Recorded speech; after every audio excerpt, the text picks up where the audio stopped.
Bueno, la situación de la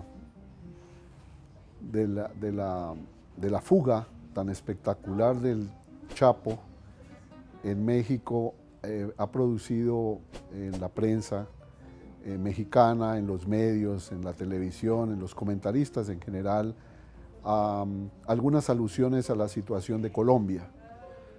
Muchos inclusive han hablado del escape espectacular, la fuga que fue muy diferente de Pablo Escobar.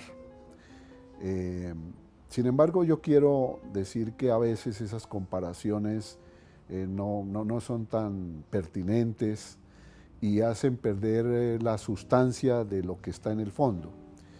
En el caso de Pablo Escobar, él construyó la cárcel. Una vez que se entregó, pues él dijo cómo era la cárcel a la cual deberían ponerlo, cómo debería ser la seguridad de esa cárcel, en dónde, inclusive entregó los terrenos para que le construyeran la cárcel, y más o menos él se autocontroló, para decirlo de alguna manera. Fue una entrega en que él se autocontroló. Entre las libertades que él tenía era la que ahora dicen que tenía el Chapo allá en el penal de alta seguridad en Almoloya, que era seguir dirigiendo la red, su organización criminal. La presión de los Estados Unidos fue de tal naturaleza que obligó al gobierno colombiano, al presidente directamente, al presidente Gaviria, a tratar de poner en orden esta situación. Máxime cuando Pablo Escobar decidió liquidar, o sea, asesinar a todos los opositores internos que él tenía dentro de las organizaciones del narcotráfico. Entonces, digamos, esa es una situación muy interesante. El presidente entonces anunció que se iban a tomar otras medidas de control de Pablo Escobar y de todas maneras se envió al ministro, a un secretario, al secretario de Justicia, digamos, a notificar a Pablo Escobar dentro de la cárcel. Y lo que hizo Pablo Escobar fue que lo secuestró porque tenía el control de todo y se escapó. Digamos, esa es como la historia y se escapó más o menos de una manera que humilló, digamos, al Estado colombiano. Fue, como diría el presidente Peña Nieto desde París, una afrenta contra el Estado. Esa fue la manera como ocurrió esto. Bueno, luego Pablo Escobar fue abatido finalmente, en fin. Y aquí tenemos una situación muy diferente. Aquí tenemos una situación mucho más compleja. Lo de Pablo Escobar siempre fue una cruzada contra la extradición. Acá no, acá en general los narcotraficantes mexicanos no han hecho de esto una bandera como la que hicieron Pablo Escobar. En Colombia también otra manera de poner de rodillas a un gobierno, de humillar al gobierno y a la sociedad, era, por ejemplo, hacer grandes atentados con explosivos de muy alto poder como los que hizo Pablo Escobar, o volar como lo hizo un avión civil en pleno vuelo en el cual murieron más de 100 personas simplemente para amedrentar, para asustar, para decir, mire, este es mi poder y no hay límites. O secuestrar a personajes muy altos de la sociedad colombiana ligados con el gobierno. Esa es una manera.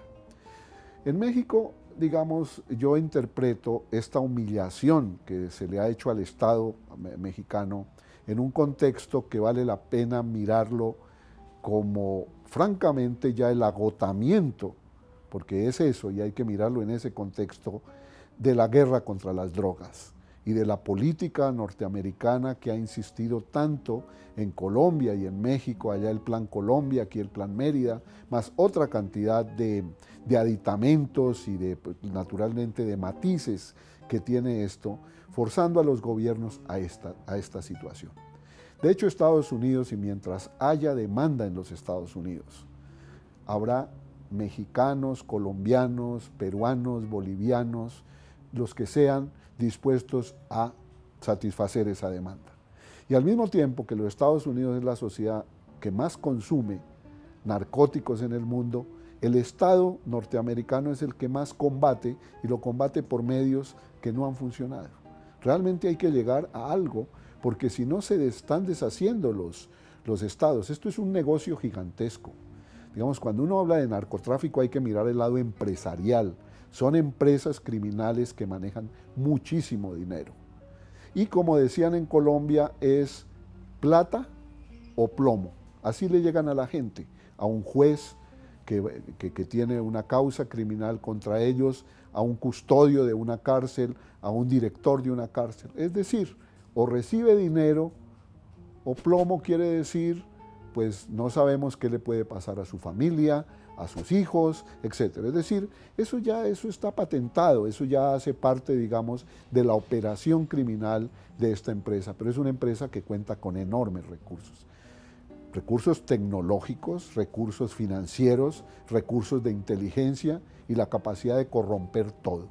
Y yo creo que aquí a veces, como en Colombia, hay un cierto optimismo con que no, si tomamos esta medida vamos a limpiar esta fuerza. Hay que ver la cantidad tan impresionante de oficiales y suboficiales de la policía colombiana que fueron despedidos en un proceso de limpieza. Esos procesos, mientras el negocio siga, de todas maneras están sometidos a este tipo de presiones. ¿Quién no quiere tener dinero? ¿O quién que siendo limpio va a aguantar, digamos, un chantaje tan impresionante como las que estas organizaciones que tienen ese poder tienen? Digamos, el Chapo Guzmán no es un personaje folclórico, puede tener ahora narcocorridos, puede tener todo esto, sino él es un símbolo de un capitán de industria, de una industria criminal que también tiene recursos financieros enormes.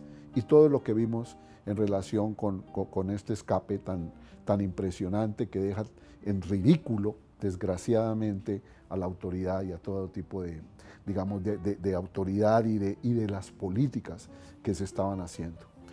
Ayer leí con mucha como insatisfacción, digamos, la forma como un comentarista en el Financial Times estaba diciendo, mire, esto ocurre cuando mañana va a haber la licitación de la Ronda 1, que no se hacía 88 años o algo así en México, y finalmente las empresas van a poder entrar a México. Pero cuidado, porque miren lo que es el Estado mexicano. Miren cómo es que opera realmente ese Estado. Y es muy triste que todas estas cosas ocurren. O sea, hay una concatenación de factores, de cosas, que no es solo que el narcotráfico está acá, que la política de seguridad está acá, y que la política económica y que la política de atraer inversionistas está en otro. Es decir, el golpe a la imagen del Estado mexicano y de la sociedad mexicana de esto lo están explotando todos los medios. Y llega la hora más bien de no mirarlo con ese punto de vista tan corto, sino mirar finalmente el Estado mexicano, la sociedad mexicana, cómo van a salir realmente de esta jaula tan impresionante de las políticas de la DEA y de las políticas de persecución, de las políticas punitivas de los Estados Unidos, cuando los mismos Estados Unidos ya están discutiendo los temas de liberalizar más. Ya hay varios estados de los Estados Unidos que permiten, por ejemplo, el uso, el cultivo, etcétera, de la marihuana. Entonces hay que mirar también que si en los mismos Estados Unidos se está abriendo un debate serio sobre esto, pues los mexicanos como los colombianos tienen que, o los peruanos o los bolivianos tienen que realmente ser realistas y volver a mirar esto en términos de los intereses nacionales, de la paz interior, del orden, de la estabilidad, pues en el largo plazo, que es lo que todos finalmente queremos.